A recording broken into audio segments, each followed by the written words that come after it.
ವರ್ಷ ನೃಪತುಂಗ.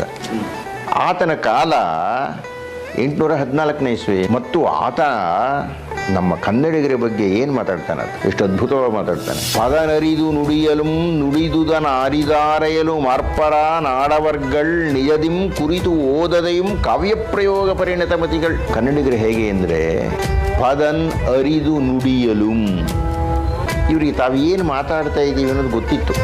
ನುಡಿದುದನ್ ಅರ್ಥ ಮಾಡ್ಕೊಳ್ತಾ ಇದ್ರು ಬಹಳ ಸರಳವಾಗಿ. ಚದುರರ್ ನಿಜದಿಂ ಕುರಿತು ಓದದೆಯೂ ಕಾವ್ಯ ಪ್ರಯೋಗ ಪರಿಣತ ಮತಿಗಳು. ನಿಜವಾಗ್ಲೂ ಅವರೇನು ಶಾಲೆಗೆ ಹೋಗಲಿಲ್ಲಪ್ಪ, ಬರೆಯೋದೇ ಬರ್ತಿರಲಿಲ್ಲ ಅವರಿಗೆ. ಆದರೆ ಕಾವ್ಯ ಪ್ರಯೋಗ ಪರಿಣತ ಕಾವ್ಯಗಳನ್ನೆಲ್ಲ ಹೇಳ್ಬಿಡ್ತಾ ಇದ್ದರು ಇವರು. ಅಂಥ ಶಕ್ತಿ ಇತ್ತು. ಅಂತಹ ಮಹಾಪ್ರಭಾವಶಾಲಿಯಾಗಿರತಕ್ಕಂಥ ಮಣ್ಣಿನಲ್ಲಿ ನಾವೆಲ್ಲ ಇದ್ದೇವೆ.